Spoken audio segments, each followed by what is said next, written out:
एक स्त्री का मौन जब शब्द बनता है तो वो किसी युद्ध से कम नहीं होता। एक लड़की अपने मायके से सिर्फ सम्मान नहीं, संस्कार, उम्मीदें और अपना पूरा दिल लेकर ससुराल आती है। लेकिन जब उसी दिल को बार बार ठुकराया जाए तो एक दिन उसकी खामोशी भी सवाल बन जाती है। सुधा जी के घर में सुबह सूरज की रोशनी से नहीं, तानों की आवाजों से होती थी। अरे ओ नेहा, ये चाय है या फीका पानी? नेहा चुपचाप सिर झुका देती। अभी ठीक करके लाती हूँ माँ जी। नेहा जो अपने मायके की रौनक थी, जिसकी हंसी से उसके पापा का घर चहक उठता था, आज इस ससुराल में बस एक जिम्मेदारी बनकर रह गई थी। सुबह 5 बजे से रात 11 बजे तक वो बिना रुके काम करती, लेकिन उसके हिस्से में सिर्फ ताने आते, पर बदले में उसे प्यार की एक बूंद तक नसीब न होती। नेहा का पति आकाश वह सब देखता था, माँ के ताने, नेहा की भीगी आंखें और उसकी गिरती सेहत, लेकिन वह हमेशा चुप रहता। उसकी यही खामोशी नेहा के दिल को हर दिन तोड़ती थी। दिन बीतते गए और नेहा की उम्मीदें धीरे धीरे खत्म होने लगी। नेहा अक्सर चुप रहने लगी थी, क्योंकि उसकी आत्मा धीरे धीरे अंदर ही अंदर मर रही थी। उसे याद था जब उसके पापा ने विदा करते वक्त कहा था, बेटी वहां अपना घर समझकर रहना और अपने संस्कार कभी मत छोड़ना।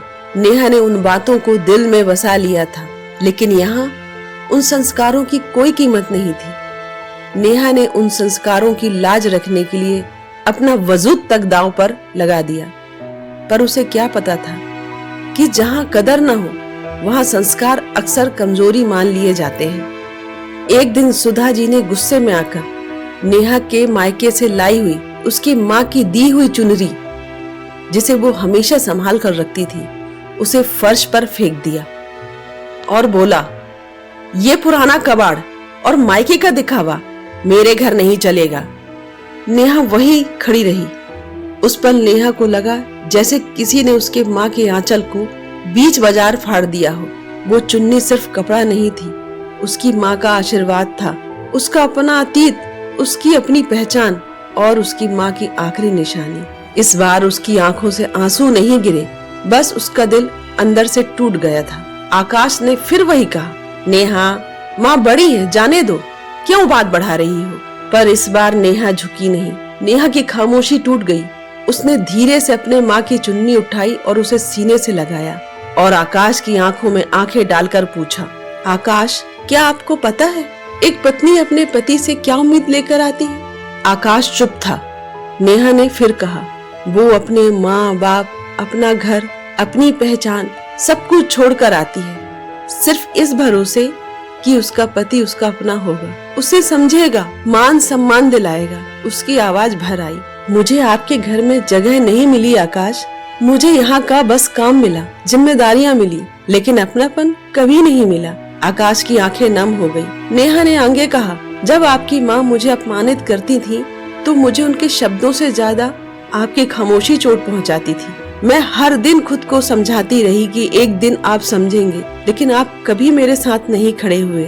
नेहा ने कांपती आवाज में कहा, आपको याद है जब आप बीमार पड़ गए थे और घर चलाना कितना मुश्किल हो गया था, तब मेरे पापा ने चुपचाप मदद की थी। उन्होंने कहा था, बेटी किसी को बताना मत, दमान जी का स्वाभिमान टूटना नहीं चाहिए।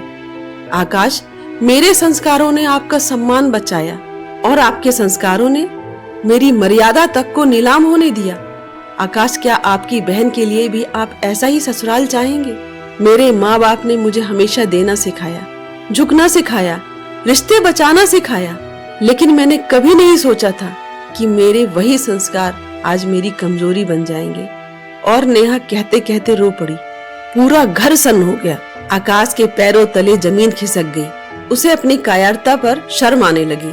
आकाश अब खुद को रोक नहीं पाया। आकाश ने कांपती हुई आवाज में बोला, नेहा बस करो, मैंने तुम्हें बहुत दर्द दिया है। तुम साथ मांगती रही और मैं खामोश खड़ा रहा। मैं अपनी माँ का सम्मान बचाने के चक्कर में यह भूल गया था कि पति का धर्म अपनी पत्नी का ढाल बनना भी होता है। उसने माँ की तरफ देखा। माँ, आज मैं चुप रहा तो एक बेटा नहीं, एक गलत इंसान कहलाऊंगा। नेहा ने झुककर सुधा जी के पैर छुए उसकी आंखों में अब शिकायत नहीं, एक ठहराव था। उसने कहा, माँ जी, मैं आज भी आपको माँ मानती हूँ, लेकिन मैं भी किसी की बेटी हूँ। आपकी भी एक बेटी है, और माँ होने के नाते एक पल के लिए सोचिए, क्या आप अपनी बेटी के लिए ऐसा ससुराल चाहेंगी? क्या आप चाहती हैं कि आपकी बेटी के साथ ऐसा हो? क्या आप चाहेंगे कि उसे भी रोज इसी तरह घुट घुट कर जीना पड़े?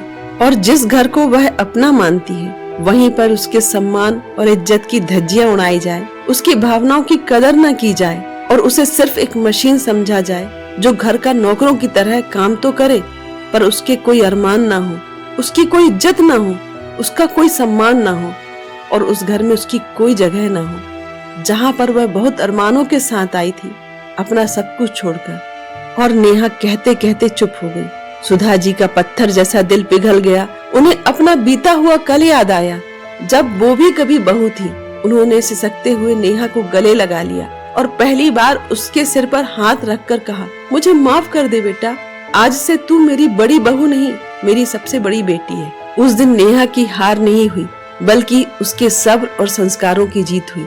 अब आकाश सिर्फ नाम का पति नहीं था, वह उसका हमसफर बन चुका था। लेकिन कुछ सवाल अब भी बाकी है। क्या नेहा ने सही किया? क्या उसे पहले ही बोल देना चाहिए था?